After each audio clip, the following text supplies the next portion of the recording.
In a time of tribulation, where the walls seem to have cracked and crumbled underneath you, what must you do for your kingdom when all you want to do is run and find help? You travel the darkened fields and search for an answer, but you're not alone. You find another castle crumbling and another ruler seeking for help. Lost within the gaze of a doppelganger identity, you seek to help rebuild each other's castle. What happens when both parts intertwine too emotionally? Something you already had and felt strong having throughout the future, lost within the ideology of a brand new light.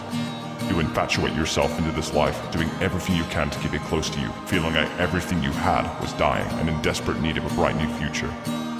You find later down the line that what you sought was already there in front of you.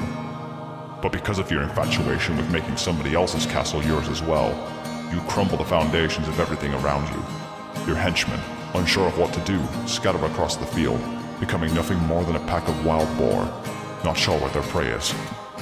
Your counselors, giving you the very thing you needed to stay strong, but at the end of the day, did you really want to be proven wrong again?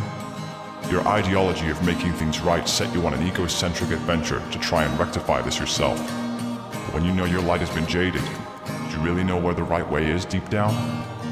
You meet at a crossing point, where everyone around you is trying to fix things about their ruler, creating a new empire for themselves, but can only find so much wrong with it when they realize they were the very thing that kept the castle going.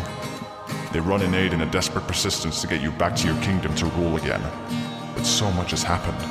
Eventually, two sides are now fighting over you. Which castle do you take? Which is right and which is wrong? A war begins to erupt, every side in a vicious circle pit, and you're the toy kicked around. Suddenly, you flee. You run to the farthest ends of the world to seek your own choices. Believing you had finally escaped, you found a magical lake. A spirit emerges. But it isn't scary, because that spirit is you.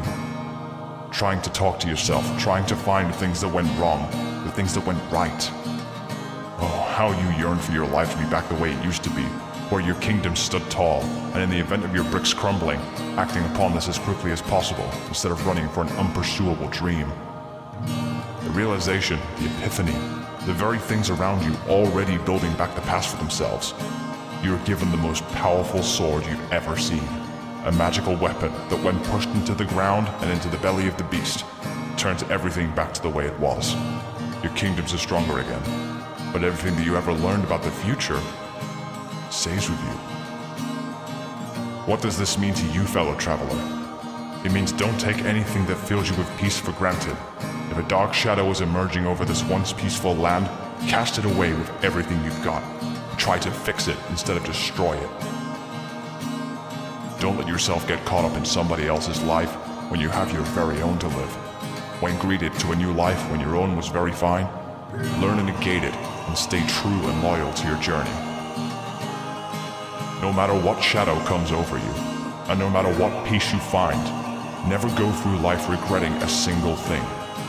Your book is your own, and if written the right way, can be the very thing that makes you interesting to read. Every warrior has their scars, but it takes actions with those scars to rectify their entire existence. What can you do with your scars? Rebuild this castle that never dies.